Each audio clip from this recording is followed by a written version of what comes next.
O nosso palestrante de hoje, que me causou muita preocupação, achei que não chegaria aqui, porque ele estava todo envolvido lá no problema do garotinho, se sair ou não da greve de fome. E quando ele não pode vir, ele manda o Romário, mas agora o Romário está nos Estados Unidos, está mais difícil de substituí-lo. Enfim, é uma pessoa fantástica, Geraldo Prado, amigo para todas as horas, amigo particular do Instituto Brasileiro de Ciências Criminais, aquela pessoa que nós contamos para valer sempre com as suas valiosas participações nos nossos eventos, mestre e doutor em Direito, magistrado no estado do Rio de Janeiro, ator cinematográfico, enfim, é o grande Geraldo Prado que teremos o prazer de ouvi-lo aqui a partir de agora. Muito obrigado pela presença. Só um segundinho para dizer o seguinte: os dois autores, também já foi mencionado quanto ao Dr. Edson, têm trabalhos que estão aí à venda. Eles não vieram aqui vender livros, mas para dizer, por exemplo, do trabalho da doutora Cleonice, que veio aqui apresentar uma corrida de 100 metros e que tem uma obra que é mais do que uma maratona. O Dr. Geraldo tem várias obras aí e eles poderão autografar também ao final, se der tempo. Tudo bem. Meu cordial boa noite. Eu quero dizer que é um enorme prazer voltar a Franca e voltar aqui pelas mãos do professor Antônio Milton e ao lado do professor e amigo Paulo, que integra conosco o Instituto Brasileiro de Ciências Criminais. Eu tenho profundo orgulho de poder carregar no meu currículo a condição de conselheiro do Instituto Brasileiro de Ciências Criminais, especialmente na gestão do atual presidente, professor, advogado Maurício Zanoi de Moraes, que tem se empenhado e tem conseguido, com toda a sua equipe, com todos nós, com uma participação empolgante de um grupo de pessoas entusiasmadas e absolutamente fiéis ao ideal democrático, tem conseguido fazer com que este instituto seja, de fato, um instituto brasileiro, um instituto de abrangência nacional, com respeitabilidade internacional e protagonista daquilo que há de melhor, não só em pesquisa no campo das ciências criminais, mas também, e isso não é menos importante, mas também no campo político, no campo da discussão política, da confecção de leis que envolvem as questões relacionadas direta ou indiretamente às ciências criminais. Tenho profundo orgulho de participar deste instituto, que é hoje o maior centro, o mais qualificado centro de pesquisa jurídica desta área na América Latina, e não fica nada a dever aos principais centros do mundo. Portanto, uma iniciativa como a IDBCCRIM, que eu tenho procurado no Rio de Janeiro, eu sou professor da Universidade Federal do Rio de Janeiro e também da Estácio de Sá, eu tenho procurado disseminar entre os meus alunos. Uma iniciativa como esta mostra mais uma vez o papel transcendente da nossa instituição e a compreensão que todos nós temos, integrantes do IBCCRIM, de que ela não pode ficar restrita a uma pequena área nacional, a uma pequena área dentro do nosso território, por mais importante, por mais significativa que ela seja. Quero dizer também que me sinto honrado de participar deste encontro com todos os professores que me antecederam, meu estimadíssimo amigo Baldan, com quem eu tenho também a honra de dividir os trabalhos que estamos levando a cabo com bastante esforço, não é isso, Baldan? Visando apresentar ao Congresso Nacional, ao próximo Congresso Nacional, um projeto inteiramente novo de Código de Processo Penal, um projeto que resgate um pouco aquilo que a professora Cleonice registrou em sua fala, que resgate o sentido de racionalidade, de compreensão, de harmonia que um código deve ter. Todos nós sabemos o que é um código, muitos de vocês, nós todos, temos ou manipulamos cartões bancários, ou temos acesso à internet e precisamos, para ter o acesso efetivo à internet, utilizar uma senha. O código é esta senha de acesso a alguma coisa que no campo das ciências penais, que no campo do processo penal, está ligado a uma intransigente defesa daquilo que nós temos de mais importante: a nossa reputação, a nossa honra, a nossa liberdade. Portanto, um código não é apenas uma lei maior, mais densa, mais extensa. O código é uma espécie de lei das leis, abaixo apenas da Constituição, mas submetido a esta ordem constitucional. E sendo uma lei das leis, ele tem que permitir, ele tem que conter em si a chave para que todos os profissionais, os delegados de polícia, os advogados, o Ministério Público, os juízes, e para que todas as pessoas saibam exatamente qual o seu papel neste episódio que é o processo criminal. Portanto, estamos envolvidos nesse trabalho. O professor Baldan participa intensamente. Ao lado dele também temos um extraordinário delegado de polícia, doutor em Direito pela Universidade do Paraná, professor Roberto Bacila, que é integrante do IBCCRIM, colaborador nosso, e vários outros profissionais interessados em mostrar que nós, de fato, sabemos criticar, mas temos também a capacidade de oferecer algo para colocar no lugar daquilo que criticamos. Porque a crítica pela crítica ela é extremamente fácil, e foi ela que desmoralizou e dificultou o trabalho daqueles que, tendo dentro de si a vontade de transformar este país, não conseguem às vezes realizar as ações que são necessárias. Não vale só a crítica pela crítica, que venha a crítica porque é importante, mas que venha a ação para, com a crítica, substituir aquilo que nós temos de defeituoso por algo que seja bem melhor. Cumprimento a professora Cleonice e digo o seguinte: professora, eu estava ali de trás assistindo a sua fala e me lembrei de uma conferência que eu fiz para magistrados do Rio de Janeiro, que aconteceu tem um tempo, perto da data da prisão do Elias Maluco, quando o juiz do plantão judiciário, não sei o nome dele, respeito profundamente o magistrado, a crítica não é à pessoa, mas ao ato em si. O juiz do plantão judiciário, ele deferiu um mandado de busca e apreensão genérico para uma área habitada por cerca de 30 mil pessoas. Algo como uma busca e apreensão para a Rocinha e adjacências. Aí eu disse na conferência que até o Jardim Ângela é adjacência da Rocinha, depende de como você compreende a questão da adjacência. Quer dizer, a loucura que o sentimento difuso de insegurança produz em todos nós, incluindo aí os profissionais do direito, não estamos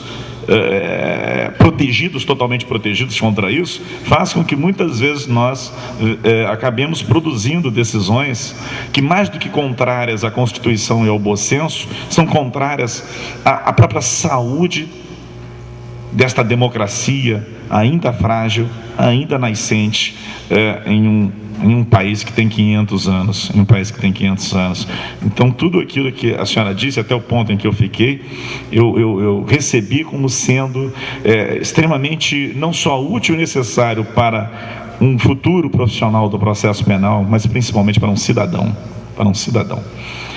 O meu tema, eu já peço desculpas também de antemão, o meu tema é um pouquinho técnico. Eu vou falar de sentença penal e corro o risco de falar de sentença penal para quem está nos primeiros períodos da faculdade e ainda não conhece exatamente os conceitos que a ciência processual penal utiliza, conceitos empregados pela ciência do processo penal. Eu tentarei ser o mais didático possível, sabendo de antemão que eu corro alguns riscos de incompreensão. Mas vamos lá para as coisas mais simples. Nós temos o direito penal, o direito material penal. Temos uma série de leis que definem crimes, que nos dizem, olha, este comportamento é proibido e, se vier a ser praticado, o agente, o autor do comportamento, corre o risco de sofrer uma pena que varia numa escala de um mínimo até um máximo, conforme a natureza da sua ação concreta. A gente vai dizer, conforme a medida de culpabilidade. 2 pessoas participam de um roubo em concurso, mas podem ter comportamentos completamente diferentes e serem merecedoras de penas diferentes.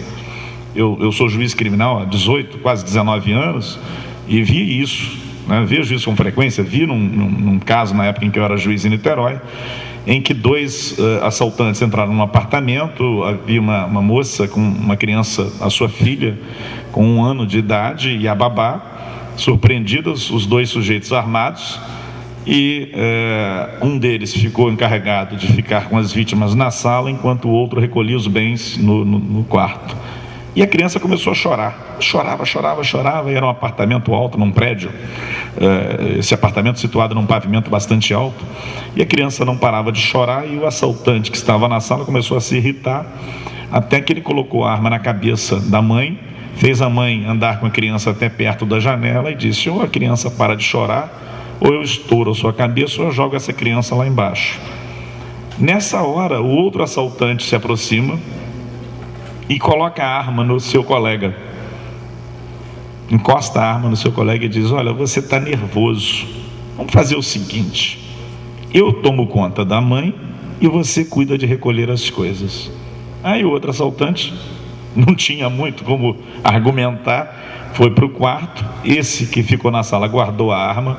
Olha, a senhora vai ficar aqui, ninguém vai tocar na senhora, ninguém vai mexer na senhora, fica tranquila, o que a senhora quer? A senhora quer água, quer tal? Ficou ali do lado. Desceram e ambos foram presos.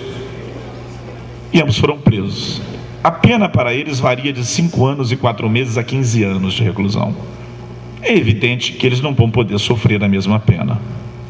É óbvio que aquele que tinha assumido o risco de matar uma criança para alcançar o resultado, desfalque patrimonial, ele tem aquilo que nós chamaremos de uma culpabilidade mais intensa quando comparada com a culpabilidade do outro, que interferiu no momento em que diminuiu o sofrimento da vítima. Portanto, eu tenho o mesmo artigo de lei, 157 do Código Penal, com a previsão de uma pena que varia entre um mínimo e um máximo, e eu vou ter que ter um momento em que decidirei, e alguém terá que decidir, qual é a pena que cabe aplicar a alguém que está sendo acusado e que foi reconhecido o autor daquele crime. O processo é isso. O processo é um instrumento para nós sabermos exatamente o que cada pessoa fez, se é que fez alguma coisa. O processo é um mecanismo, e é o único mecanismo que nós admitimos para poder atribuir responsabilidade às pessoas pela prática de crimes. Isso aparece no artigo 5º, inciso 54 da Constituição. Não se aplica pena sem processo. Artigo 5º, inciso 54 da Constituição. Então já sei, o direito material incrimina determinados comportamentos, prevê as sanções penais cabíveis, mas é necessário que haja a apuração do fato, a verificação da existência do crime, da responsabilidade penal do agente e do nível desta responsabilidade, para que aquela pena prevista em abstrato se transforme numa pena concreta. Este é o papel do processo, e na estrutura constitucional que nós adotamos, ele é inevitável.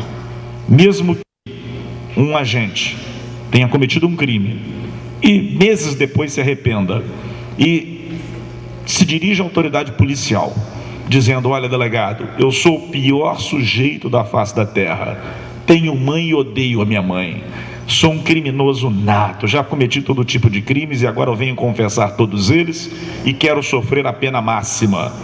O delegado irá dizer: olha, amigo, tudo bem, vamos ver o que a gente pode fazer pelo senhor, mas antes vamos precisar do processo, porque sem processo não há pena.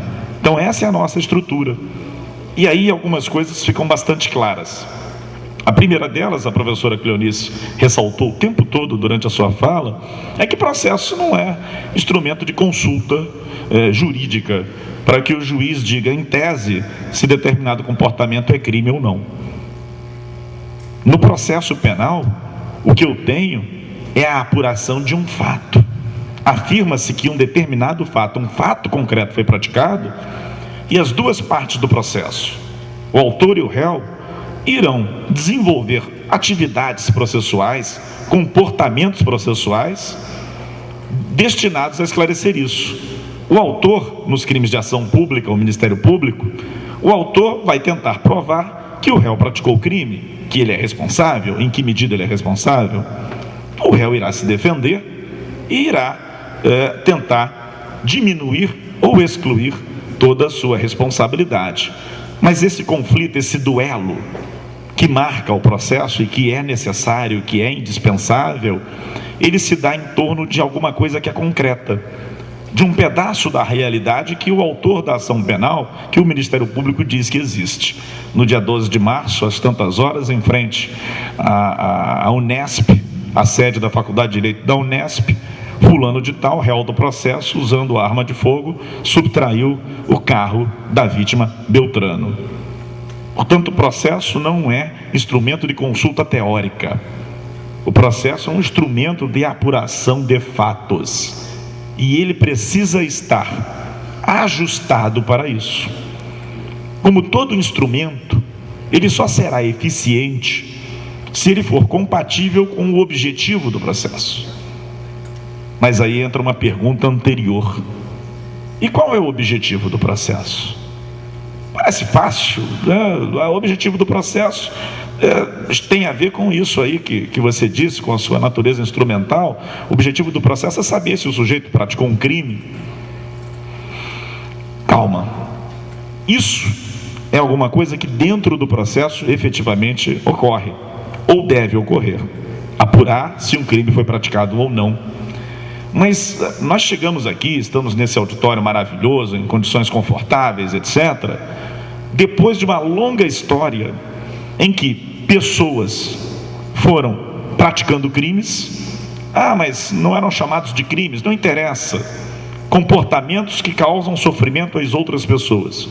Pessoas praticaram comportamentos impondo sofrimento injusto, injustificável a outras pessoas, e nem sempre o processo foi um instrumento para estabelecer responsabilidades.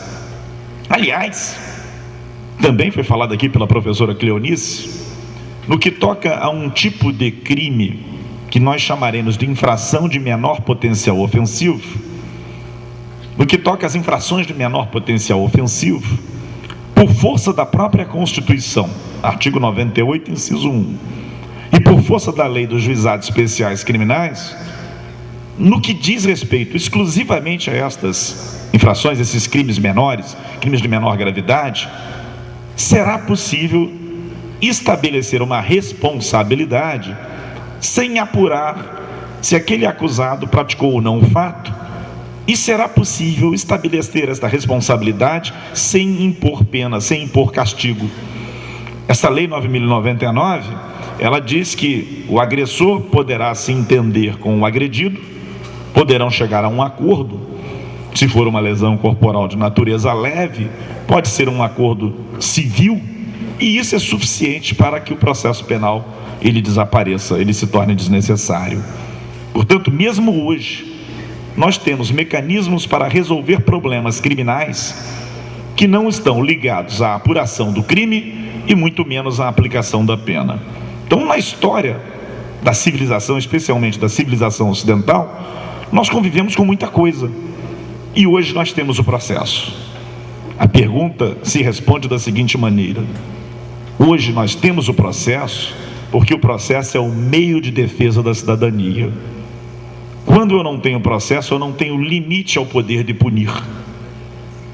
O processo ele vem e se constrói em bases teóricas absolutamente novas a partir do fim da Segunda Guerra Mundial, a partir do dia 10 de dezembro de 1948, com a Declaração Universal dos Direitos Humanos. Ele se constrói em novas bases teóricas, pensado não mais como instrumento, um mero instrumento para se castigar pessoas, mas sim como o limite ao poder do Estado de castigar pessoas, porque o poder do Estado de castigar pessoas sem limite é arbitrário, é abusivo. Disse aqui a professora Cleonice agora há pouco que uma ordem de busca e apreensão genérica, permitindo que se ingresse em qualquer casa numa região onde há 30 mil pessoas morando, é absurda, tanto quanto seria absurda uma ordem de prisão dizendo o seguinte: o autor deste crime de latrocínio reside na Rocinha, portanto eu peço uma ordem de prisão genérica, autorizando a prisão de todos os homens entre 18 e 25 anos que sejam negros e moradores da Rocinha. Mas isso é possível? Claro que é. O Estado nazista fez isso, e não foi com uma pessoa, e não foram milhares de pessoas, e não foram centenas de milhares de pessoas, foram só 6 milhões de pessoas. Não foi no século, foi na Idade Média. Não, foi entre 1933 e 1944. Não sei se tem gente aqui que já era nascida nessa época, mas certamente não está tão distante no tempo, não está tão distante do tempo da nossa realidade. Então, a grandeza teórica do processo penal, ela se construiu pós-Segunda Guerra Mundial, por conta dos arbítrios de estados criminosos da Alemanha, da Itália, para ser um instrumento de contenção. Eu costumo usar nas minhas aulas o copo d'água como exemplo, que é também um exemplo, na minha opinião, suficiente para mostrar que não é possível trabalhar com algo chamado teoria unitária do processo. O que é isso? Eu estou no primeiro semestre de Direito. O que é teoria unitária do processo? Existe uma escola no Brasil que defende que o processo civil, o processo penal e o processo trabalhista têm as mesmas bases ou têm bases comuns. Porque tudo é processo. O juiz às vezes é o mesmo, é uma comarca só, tem um só juiz, né? Comarca de juízo único. Ora ele julga causas de família, ora ele julga causas criminais. Ele não muda, não se transforma, não tem nenhuma metamorfose. Então não é possível que o processo seja diferente. Mas a realidade é que é. Porque sendo o processo instrumento, o instrumento pode servir para coisas diferentes, e aí ele deve estar adaptado. No caso do processo civil, eu costumo dizer o seguinte: a água é o direito material, que o autor do processo civil, o locador que não recebeu os aluguéis, reclama ter sido violado. Então ele diz ao juiz: olha, juiz, eu sou locador, eu sou titular dessa posição contratual, e o locatário não me pagou o que devia. Eu estou recorrendo ao processo para me aproximar do direito material. O processo funciona como o copo que leva a água a quem tem sede. O processo civil. Mas e o processo penal? O processo penal tem uma outra lógica. Qual é o direito material do processo penal? Já vimos aqui. É o direito que impõe penas, que impõe castigos, é o direito criminal. Não é o direito que satisfaz o interesse de alguém. É um direito de proteção que só se torna real quando esta proteção já foi ineficaz. Homicídio, matar alguém, matou, morreu. Então esse direito material não ressuscita as pessoas. Ele não é feito para isso. Ele é feito para punir quem não respeitou as regras. E aí, volto a falar, lembrando sempre o Estado nazista: se eu tenho poder, eu posso estabelecer as regras, as condições em que elas são desrespeitadas, e posso simplesmente castigar. Você é judeu, você está condenado. Você é doente mental, você está condenado. Você é cigano, você está condenado. Você é negro, você está condenado. Você é mulher, você está condenado. Eu posso fazer uma seleção social daquilo que nós chamaremos de grupos vulneráveis e usar a força para controlar estes grupos vulneráveis. E o processo vai surgir em 1948 para dizer: olha, calma, a tua água não é a água que mata a sede de quem tem sede. A tua água é a água que afoga. A tua água é aquela água que ela tem tamanha força, tamanha intensidade, que se eu não colocar uma represa para contê-la, ela irá afogar o sujeito. Então a função do processo penal não é de levar a água a quem tem sede, mas é de conter a água, de controlar o exercício do poder, de impedir que o direito material, arbitrariamente aplicado, cause sofrimentos ainda maiores ainda maiores do que os sofrimentos causados pela prática do crime. E isso, tenho certeza, vocês que são bastante jovens, isso é bastante possível. Eu não tive o privilégio que vocês têm de estudar direito constitucional. Quando eu ingressei na faculdade, exatamente nos primeiros 2 meses de faculdade de direito, em que o meu professor de direito constitucional falava de Platão, falava de Aristóteles, importante, tem que falar, mas ele era professor de direito constitucional, e eu me perguntava por que ele não fala de direito constitucional? O presidente da República, ditador de plantão, general Ernesto Geisel, fechava o Congresso no pacote de abril e criava a figura do senador biônico para permitir a eleição do seu sucessor e a manutenção, ainda que de forma menos violenta, mas não tão menos assim, e a manutenção daquele sistema, daquele regime autoritário. É óbvio que o meu professor de direito constitucional não podia falar em direito constitucional porque não havia direito constitucional. Constituição não era um instrumento normativo. Mas vocês são privilegiados, a Constituição para nós é um instrumento normativo. Ela é o instrumento normativo máximo ao lado dos tratados e convenções internacionais sobre direitos humanos, e é ela que vai dizer que o nosso processo não é o processo que o Geisel, que o Médici, que o Costa e Silva dedicavam a outros brasileiros como nós. É um processo completamente diferente, em que até o Fernandinho Beiramar tem direitos, por mais graves que tenham sido os atos praticados por ele. A nossa diferença é essa. Porque enquanto Geisel, Médici, Costa e Silva se equiparavam àqueles que eles supunham ser criminosos, nós afirmamos para o Fernandinho Beiramar: nós somos melhores do que você. Porque nós não precisamos fazer o que você faz para impor o poder, porque o nosso poder só é legítimo na medida em que ele está conforme o Estado de Direito. Isso tem um custo, é óbvio que tem custo, mas a estrutura processual é essa. Então eu já sei, há um direito material que não se aplica sozinho.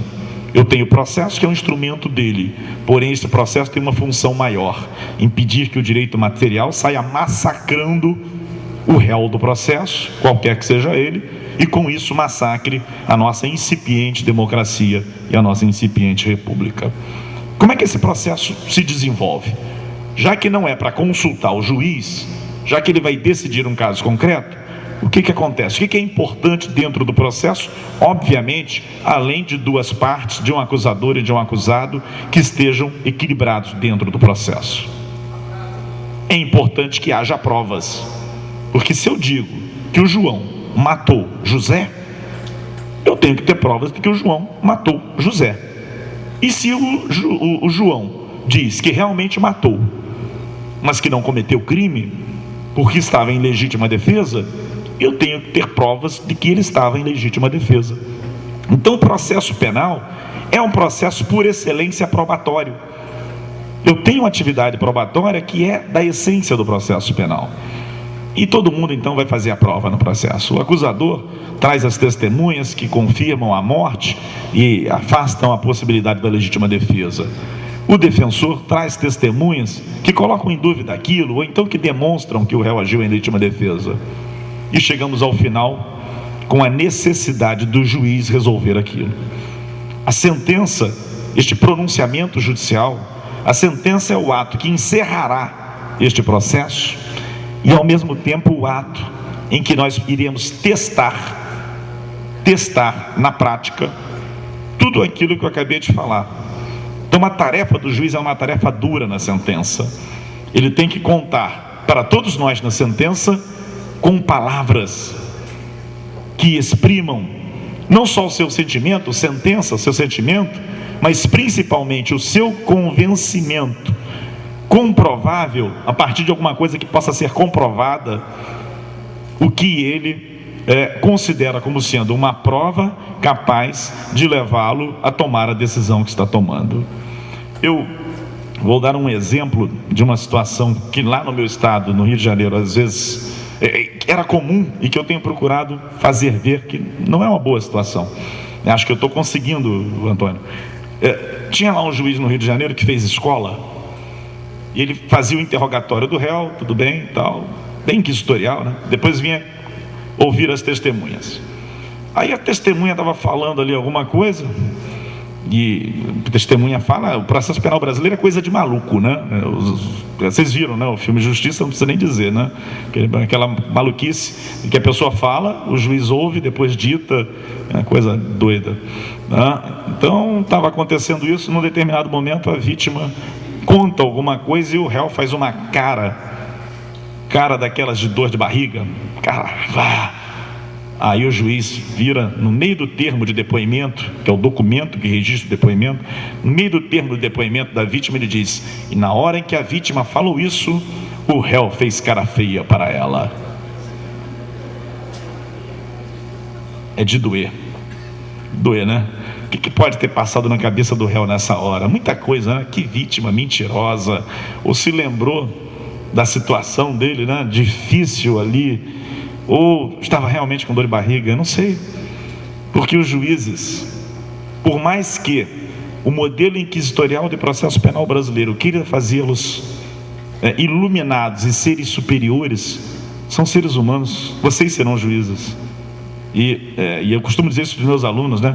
Cara, tu vai ser juiz, não é do dia da posse em diante tu fica mais cheiroso, né? Faz diferente, né? O cara está fazendo concurso público, cara, na véspera da última prova oral, tu encontra um indivíduo, o cara é uma central nervosa ali, está desesperado. Aí você pergunta, conceito analítico de crime, o cara nem entende o que você perguntou. Não sei. Aí está nervoso, é natural que esteja. Aí ele faz a prova, é aprovado, toma posse, e naquele dia da posse ele sabe tudo. Quer dizer, meia hora antes ele não sabia nada. Dali em diante ele não precisa mais da lei, do código, da doutrina, porque ele sabe tudo, o juiz tem todas as respostas. Quer dizer, isso é uma ideologia, é uma representação da figura do juiz, aquele bom velhinho e tal, sábio, etc. E que sabe tudo, e que tem experiência, que tem tudo, que não corresponde à realidade. O juiz não é assim, vocês são juízes, nós somos, e não somos especialistas em comportamento humano a ponto de poder adivinhar aquilo que se passa na cabeça das pessoas. Aí vem a Constituição, diz, então não adivinhe, já que você não pode adivinhar, não adivinhe, diga, porque se você coloca num termo de depoimento que o réu fez cara feia quando a vítima falou aquilo, na sentença você vai condenar o réu dizendo que a vítima te convenceu, porque na hora que a vítima falou, o réu fez cara feia, e você não sabe por que o réu fez cara feia, você não sabe. Então a nova estrutura constitucional acaba com isso, diz, olha, você na sentença tem que argumentar, porque você não pode usar qualquer tipo de argumento para condenar, porque você vai ter que usar palavras que transmitam os teus argumentos com tanta qualidade, é isso que a professora francesa Mireille Delmas-Marty chama de qualidade da sentença, com tanta qualidade que qualquer pessoa lendo aquilo se convença de que você está certo, Então a tarefa de motivação, ela exige uma boa produção de provas, exige uma consciência do juiz do que é uma boa produção de provas, exige muita lealdade na produção das provas, exige na análise das provas que o juiz irá fazer dentro da sentença, exige algo que é absolutamente indispensável, que é o juiz usar argumentos que possam ser comprovados. Se ele afirma que está convencido de que a versão apresentada pela testemunha sobre aquele latrocínio, sobre a morte da vítima, é realmente digna de credibilidade, porque é a versão mais razoável, ele vai dizer, é razoável porque é uma versão coerente e, além de tudo, converge, bate, vai ao encontro daquilo que o laudo registrou, porque o estado do cadáver demonstra que as coisas podem ter acontecido exatamente do jeito que a testemunha mencionou.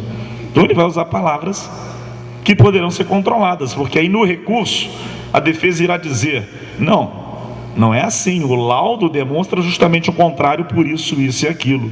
Então a boa motivação, na realidade depende da boa prova. E a boa prova depende das condições de colheita desta prova. Então, quando eu falo com vocês de sentença, na realidade eu falo de todo o processo, porque eu preciso falar de um bom instrumento para a colheita da prova, de um bom procedimento. E é este bom procedimento que eu, Baldan, professor Jacinto, Maurício Zanoide, Gustavo Badaró, Paulo Rangel, outros tantos professores de processo penal do Brasil, estamos tentando apresentar, porque o atual procedimento penal brasileiro, na enorme maioria dos casos, não é um procedimento adequado à Constituição.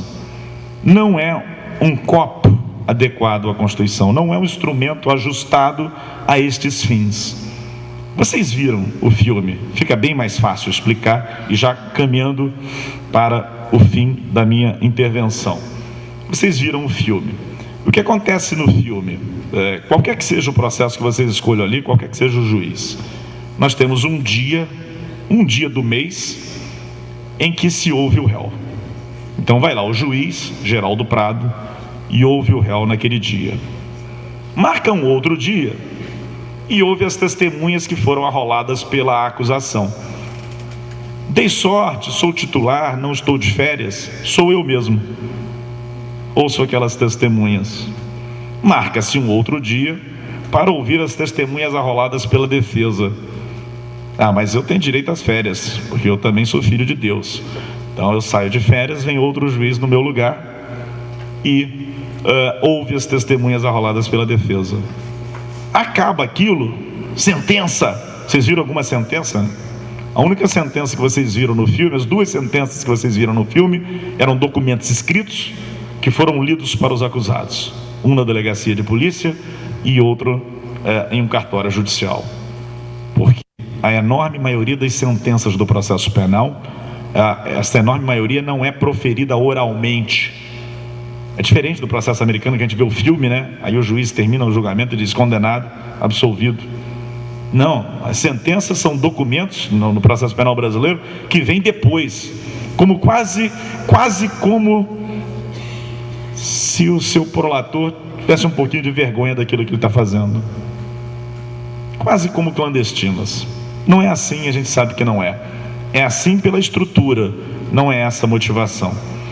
Mas quando vem a sentença, e no caso do Carlos Eduardo, que passa no filme Justiça, foi exatamente o que aconteceu, a juíza tinha sido promovida a desembargadora, quer dizer, o juiz tirou férias para ouvir as testemunhas arroladas pela defesa, e na hora da sentença, quem proferiu a sentença foi um outro juiz, diferente daqueles outros dois, que não teve contato algum com o réu, que não teve contato algum com a prova, e que se esmera, se empenha. Vamos falar a verdade. Nenhum de nós juízes quer fazer o mal intencionalmente ou faz o mal intencionalmente. A gente procura fazer justiça. Erra, acerta, porque somos humanos. Então aquele juiz que vai dar a sentença, o que deu a sentença do caso do Carlos Eduardo, ele se esmera para fazer o que é justo. Mas como é que ele faz? Quer dizer, a garotada que acabou de entrar na faculdade saca, porque fez vestibular, interpretação de texto.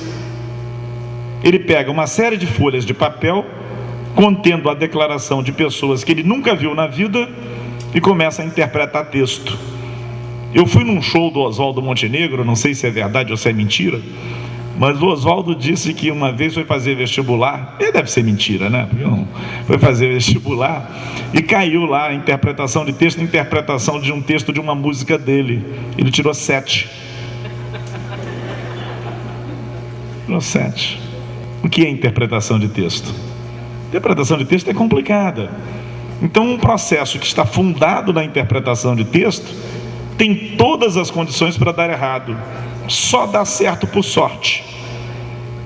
Ou porque as estruturas de defesa no Brasil são tão incipientes, são tão precárias, que qualquer que seja o resultado não importa. A não ser que o réu tenha um bom defensor que consiga chegar aos tribunais, aquele resultado vai ser aceito de qualquer maneira. Mas isso não é democracia, isso não é processo penal.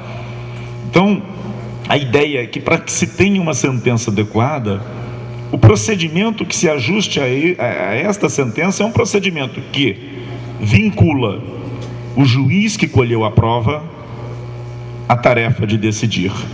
Vocês conhecem isso? Tem 2 nomes. O juiz em contato com a prova é o princípio da imediação. Portanto, eu tenho a realização do princípio da imediação quando eu tenho o juiz em contato direto com a prova.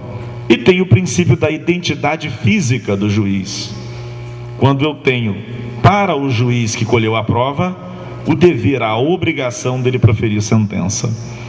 Isso não há no processo penal brasileiro, exceto, e aí eu me orgulho muito, Paulo, um pouco por minha iniciativa e de alguns que, quando começamos a falar isso em 95, nós éramos ridicularizados. Aliás, muita coisa que nós falamos nos anos 90 e que eram ridicularizadas, hoje são dispositivos legais, né? Então, o mundo dá muita volta. Mas em 95, quando saiu a lei dos juizados, eu disse, olha, segundo a Constituição, artigo 98, inciso 1, o procedimento dos juizados é oral, né?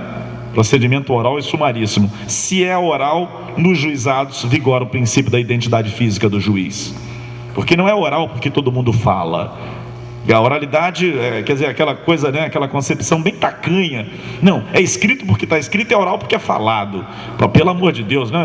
É demais da conta, não é isso. Até porque no procedimento oral eu tenho o princípio da documentação, e se documenta por escrito. Se documenta por escrito. Então, a questão da oralidade está ligada a um método, a um meio de se fazer as coisas. E este meio é exatamente o de colocar o juiz em contato direto com a prova e pegar esse mesmo juiz e vinculá-lo à sentença, depois que as partes criticaram a prova, depois das alegações finais. Tem identidade física. Hoje, a maioria dos juizados no Brasil adota o princípio da identidade física. Mas quando eu falei isso pela primeira vez, me disseram, mas você não sabe que no processo penal não tem identidade física no juiz? Olha, cara, o conjunto das coisas que eu não sei é infinitamente maior do que as que eu sei. Então não estou preocupado com essa história, né?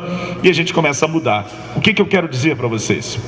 Eu quero dizer que também o procedimento deve mudar. É necessário, é absolutamente necessário adequá-lo à exigência constitucional, para que a sentença proferida possa representar um mínimo de justiça. Eu preciso de um procedimento marcado pela oralidade e caracterizado pela identidade física do juiz. Eu creio que a gente começa, assim, a encontrar um ponto de equilíbrio entre os diversos interesses que estão em jogo no processo penal. Interesses indiretos da vítima, interesses diretos da sociedade, interesses do Estado, interesses do acusado. E a sentença penal tem que ser este ponto de equilíbrio, tem que ser a expressão deste ponto de equilíbrio, mostrando por aquilo que o juiz diz que sente, algo que pode ser comprovado, conforme princípios republicanos e democráticos. Essas, em linhas gerais, são as considerações que eu queria trazer a vocês. São sacais para uma sexta-feira à noite. Eu confesso que se fosse lá na minha cidade com alto índice de, eu não digo vagabundagem, né, porque seria até injusto uma garotada lá, mas assim, de malemolência do carioca. O carioca é meio zen na goa, né? Aquela coisa, sexta-feira à noite, se tiver quente, não tem chance de fazer um seminário como esse, está todo mundo tomando chopp.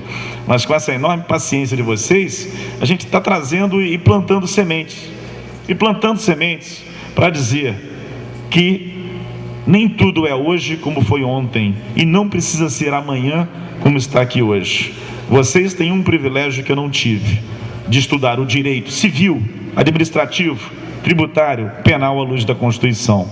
Então vamos fazer com que isso tenha para vocês uma efetiva utilidade. São essas palavras que eu queria trazer. Muito obrigado.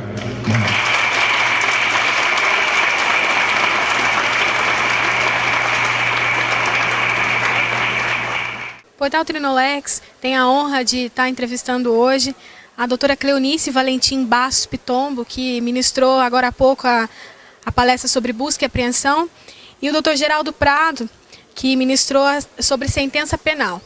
Bom, vamos fazer diferente aqui hoje, a gente vai estar falando sobre as duas coisas ao mesmo tempo. Então, a primeira pergunta que eu quero fazer para ambos, o que os levou a escolher a carreira jurídica, especialmente na área criminal? Vou começar com a doutora Cleonice. A área criminal me escolheu. Eu fui estagiar na área criminal, fui estagiar trabalhando com presos, dando assistência jurídica em presídio e fiquei. E o doutor Geraldo? Comigo a questão foi um pouco acidental. Eu pretendia ser médico e na época, no dia do vestibular, eu mudei de ideia, escolhi fazer direito. E quando eu comecei a estudar, o professor que mais me impressionou e que me mostrou um caminho a trilhar era promotor de justiça. Eu não tinha ideia do que era ser promotor de justiça, mas eu sabia que ele era uma pessoa importante, uma pessoa que estava ligada a direitos humanos. Eu quero ser esse negócio aí que esse cara faz. Aí eu comecei a procurar saber o que era atuar na área criminal, fui promotor de justiça e agora sou juiz criminal. Doutora Cleonice, o artigo 7º, inciso 2º do Estatuto da OAB, da Lei de 8.906 de 94, estabelece que, em nome da liberdade de defesa, do sigilo profissional, a inviolabilidade de seu escritório ou local de trabalho, de seus arquivos e dados, de sua correspondência, de suas comunicações, inclusive telefônicas e afins. Qual o fundamento das buscas e apreensões realizadas recentemente em escritórios de advocacia? O escritório de advocacia é inviolável. Isso é fato. O fundamento das recentes eu não posso comentar concretamente porque eu desconheço fatos concretos. Mas, de qualquer maneira, pode haver a busca e apreensão do escritório de advocacia se e quando o advogado for eventualmente investigado. Quer dizer, é inviolável o escritório de advocacia, mas o advogado, se e quando cometer um crime, ele não é inviolável e pode haver uma busca e apreensão. Então, casos concretos eu não posso comentar porque eu desconheço. Pode haver busca e apreensão do escritório de advocacia? Pode. Se e quando o advogado for investigado e houver efetivamente indícios de autoria e materialidade. Então não é absolutamente inviolável, tem limitações. Doutor Geraldo, tendo em vista a jurisprudência, as sentenças prolatadas pelos magistrados em geral, têm sido condizentes com a nossa realidade socioeconômica, posto que réus primários têm sido encarcerados e as penitenciárias constituem uma verdadeira escola do crime? O sistema penal, todo o sistema de justiça penal é o sistema mais marcado pela dominação ideológica e por uma dominação ideológica que é uma dominação ideológica dos diversos setores da elite brasileira, como em todo o mundo, sobre as classes vulneráveis. É inevitável que muito do senso comum, muito do medo do indivíduo, do cidadão de classe média, ele seja transmitido ao juiz, que acabe, às vezes inconscientemente, usando o sistema penal como instrumento de segregação, não para punir autores de crimes, mas para se afastar ou afastar da sociedade pessoas que integram aquela classe, que na cabeça dele seria a classe perigosa. Isso é assim em todos os países capitalistas, em todos os países do mundo, basicamente, e a nossa grande luta é pela humanização do exercício das funções ligadas ao sistema de justiça criminal, para que não seja um sistema de seleção social, mais um mecanismo injusto de seleção social. Acho que a gente pode começar, nós juízes, por entender que sempre funcionou assim, mas que não é inevitável que continue funcionando assim, que nós podemos modificar esse sistema. Doutora Cleonice, de acordo com Mirabete, trata-se de uma medida de exceção constrangedora que fere a liberdade individual e deve ser empregada com cautela e moderação. Como vem sendo interpretada essa excepcionalidade? Há disfunções, mas na regra ela é encarada como excepcional. Não se determina a busca e apreensão sem critérios. Você tem várias que são ilegais, como nós falamos na palestra, busca e apreensão coletiva, para atender alguns interesses, principalmente da chamada mídia, casos que têm repercussão. Mas num judiciário sério, e há judiciário sério, ela é excepcional. Você tem disfunção, você tem arbítrio, mas você também tem uma medida excepcional, porque se nós não tivéssemos, aí sim estaria instalado o caos. Então, ela é excepcional, ainda que tenha muitas medidas ilegais e arbitrárias. Doutor Geraldo, ainda sobre a sentença penal, quais os efeitos dela na esfera civil? Olha, o sistema brasileiro é um pouco esquizofrênico, né? Porque ele é um sistema que procura separar a esfera civil da esfera penal, mas no fim acaba atribuindo efeitos civis à sentença penal. Hoje nós temos no Juizado Especial Criminal isso muito claro, com soluções civis que resolvem a questão penal e também com possibilidades de soluções penais que são adotadas para atingir o objetivo da reparação do dano. Então, uma realidade dos Juizados Especiais Criminais, com a conciliação civil prevista nos artigos 74 e 75 da Lei 9.099. Como regra, a sentença penal condenatória vai produzir efeitos civis, artigo 91 do Código Penal. Ela torna certa a obrigação de reparar o dano e pode ser usada pela vítima para obter agora, por meio da liquidação e posterior concretização da execução, a reparação, o ressarcimento dos prejuízos causados. E a sentença absolutória vai depender dos fundamentos da sentença. Muitas vezes uma sentença absolutória vai tornar impeditiva a discussão daquela questão no juízo cível, em outras oportunidades ela simplesmente absolve o réu, mas remete para a esfera civil a discussão do problema, até mesmo quando você reconhece, por exemplo, um estado de necessidade. A gente tem aquele famoso estado de necessidade agressiva, um exemplo de um autor de São Paulo, Guilherme Nucci, em que o indivíduo, fugindo de um assalto, ele se refugia numa casa e quando entra nesta casa, o cachorro do dono da casa o ataca e ele vai e mata o cachorro. Quer dizer, embora ele esteja ali matando o cachorro para se manter refugiado e evitar ser vítima de um crime, portanto ele está atuando em estado de necessidade, ele terá que indenizar o dono do cachorro porque não foi o criador do problema. Então, sentenças penais produzem sim efeitos civis e a gente vai ter que analisar caso a caso, e isso está previsto nos artigos 65 e seguintes do Código de Processo Penal. Doutora Cleonice, a busca e apreensão constitui uma forma de conflito entre o que se pode chamar de direito individual, a inviolabilidade do domicílio, e o direito da coletividade, interesse social na apuração do crime. Como deve ser realizada para que haja um equilíbrio entre o interesse coletivo e o individual? Primeiro, que eu acho que não há propriamente um conflito. Não é um conflito entre o direito individual e o interesse social. O que na verdade, o processo penal funcionando como um instrumento para a tutela dos direitos individuais e como você faz para manter este equilíbrio, respeitando a Constituição, respeitando os direitos e garantias fundamentais. Desta forma você mantém um equilíbrio. O desrespeito à Constituição é que pode desequilibrar. O Estado tem esse poder-dever de punir e ele tem igualmente o poder-dever de tutelar os direitos e garantias fundamentais. Então é poder-dever do Estado, de um lado a persecução penal e de outro lado garantir os direitos individuais. Portanto, equilíbrio só com respeito à Constituição. Fora disso, há efetivamente o desequilíbrio. Doutor Geraldo, a execução provisória da sentença viola o princípio da inocência estabelecido na Constituição Federal, artigo 5º, inciso 54? Na minha opinião, viola sim. Lamentavelmente, a execução provisória surgiu como uma tentativa de minimizar o sofrimento causado a um condenado que ainda tem condições de recorrer da sua sentença, tendo em vista a longa demora na tramitação dos recursos. Portanto, aquele indivíduo que pode ter a sua inocência declarada no julgamento de uma apelação ou de embargos infringentes, mas que está preso por força da sentença condenatória, ele ficaria preso num regime equivalente ao regime fechado e às vezes o tempo daquela prisão provisória é tão longo que se ele tivesse largado do seu recurso, se ele desistisse do seu recurso e partisse direto para a execução da sentença, teria direito a livramento condicional, progressão de regime, poderia trabalhar e a cada 3 dias trabalhados ele teria remissão de um dia de pena.